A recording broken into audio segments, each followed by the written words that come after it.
अस्सलाम वालेकुम। उम्मीद करता हूँ कि आप लोग सब खैरियत से होंगे। तो पाकिस्तान के अंदर लॉकडाउन मुकम्मल तौर पे ख़त्म हो चुका है।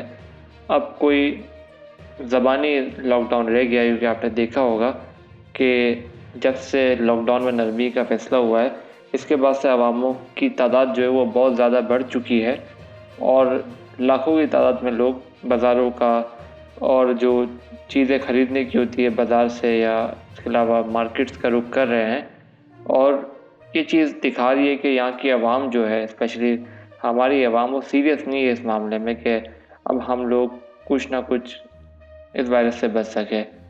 अच्छा, अब इस वायरस के लिए पाकिस्तान की स्ट्रेटजी जो लग रही है वो हर्ड इम्यूनिटी की तरफ जाते हुए लग रही है। सब्सक्राइब के बटन पे क्लिक करें, बेल आइकन के बटन पे क्लिक करें, फिर ऑल सेलेक्ट करें ताकि हमारी अपडेट आप तक पहुंच सके। शुक्रिया। और हर्ड इम्यूनिटी की स्ट्रेटजी के बारे में सबसे पहले British prime minister Boris Johnson ने पहला ये आइडिया दिया था और कहा था कि हम लोग इस पैंडेमिक को, इस वबा को इसी तरह कंट्रोल कर सकते हैं। लेकिन इसके बाद जैसे इनका बयान आता है, वहाँ के हेल्थ सेक्रेटरी फ़ौरन इस बात को तरदीद कर देते हैं कि हम लोग हर्ड इम्यूनिटी की तरफ नहीं जाएंगे। अच्छा, पहले तो समझना है कि हर्ड इम्यूनिटी है क्या, और फिर जाके समझाऊंगा कि पाकिस्तान में किस तरह इम्प्लीमेंट हो रही है।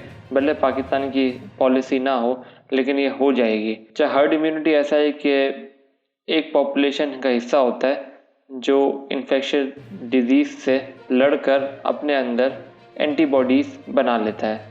वैक्सीन की बात मैं इस वजह से नहीं कर रहा हूँ कि इस वायरस की वैक्सीन ही नहीं है। तो इन शॉर्ट इसमें यह है कि जो बंदा सेहतयाब हो जाता है कोरोना वायरस से, वो फिर इम्यून हो जाता है। और इम्यून होने का मतलब यह है कि ना उसके अंदर कोई वायरस अंदर वापसी जाएगा और ना ही इसको वायरस लगने का कोई चांस होगा बाद में जब वो सेहतयाब हो जाएगा। अच्छा, इसका तरीक़ाकार ये होता है कि मुल्क की 70% आबादी को जो है वो इम्यून किया जाता है, और उसमें नौजवान, बच्चे और बूढ़ों को छोड़ के नौजवान, मर्द और औरत को जो है वो इम्यून किया जाता है। इम्यून का तरीक़ाकार ये होता है कि वो फ्रीली मूव करते हैं। अब फ्रीली मूव करने से इनको वायरस लगता है, जैसे वायरस लगता है तो ऑटोमेटिकली वो फिर सेहतयाब होना शुरू हो जाते हैं, और सेहतयाब होते हैं तो वो इम्यून हो जाते हैं। ये चीज़ जो है वो तरीक़ाकार है। और 70% जब आबादी सेहतयाब हो जाती है तो फिर सबसे जो वनरेबल जो लोग हैं, जिसमें हमारे पास प्रेग्नेंट वुमेन है, छोटे बच्चे हैं और बड़े उम्र के लोग हैं, ये लोग काम पे नहीं जाते, ज़ाहिर सी बात है, ना इनका कोई काम का चक्कर होता है। तो 6-7 महीने तक हर्ड इम्यूनिटी को अप्लाई करके फिर जाके पूरे मुल्क को खोल ले, तो इससे ये होगा कि शायद ही कोई बंदा जो है फिर इससे मुतासिर हो, वायरस जो है मुकम्मल तौर पे ख़त्म हो जाए। अच्छा, ये सबसे पहले टेक्निक जो इस्तेमाल की गई थी, स्मॉल पॉक्स बहुत गंदी वबा थी और बहुत बुरी वबा थी, उसको टैकल करने के लिए इस्तेमाल की गई थी। तो यहाँ पर भी इस्तेमाल हो सकती है। अच्छा, अब इस हवाले से डॉक्टर की जो राय है वो आपको बताना चाह रहा हूँ तो क्या क्या है। आपने देखा होगा कि पाकिस्तान के अंदर, पाकिस्तान के जो भी कमर्शियल कैपिटल्स है, जिसमें कराची, लाहौर, पेशावर, कोयटा और जितने भी शहर, बड़े शहर की बात कर रहा हूँ, जैसे ही बाज़ार खुलती है फ़ौरन जो है वो उमड़ आता है हुजूम।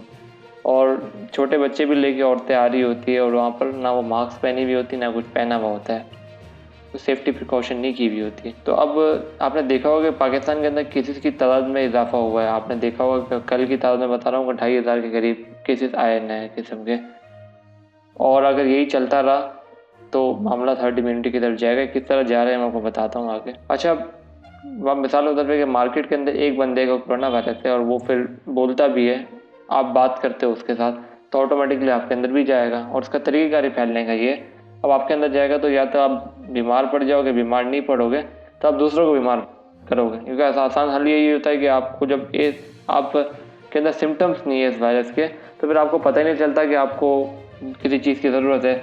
और जैसे आपको पता नहीं लगता, फिर आप बाज़ारों में आप अपने बीवी, बच्चे और जितने भी दोस्त अहबाब हैं उनसे मिलते हो, तो आप इनडायरेक्टली उनको वायरस शिफ्ट कर रहे होते हो। और जैसे शिफ्ट करते हो तो वायरस जो होता है, क्या जब उनमें से भी कोई मसला नहीं होता तो फिर जाके वो भी इम्यून होते जाते हैं।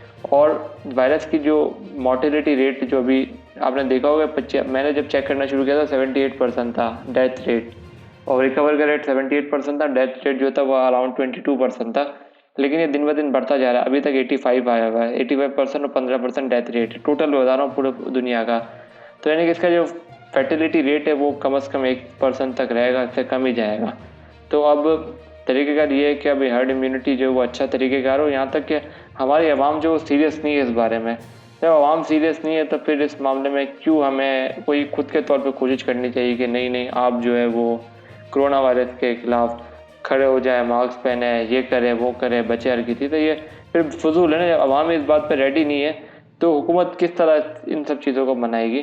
तो हमें अब हर्ड इम्यूनिटी की तरफ देखना चाहिए। स्वीडन हमारे सामने बहुत बड़ी मिसाल है, बहुत अच्छी मिसाल है कि स्वीडन ने किस तरह अपने लोगों को बचाया और किस तरह ये हर्ड इम्यूनिटी पे काम कर रहा है। और वहाँ पे एक दिन भी लॉकडाउन नहीं हुआ, ना उनकी इकनॉमी का मसला हुआ, ना कुछ मसला हुआ।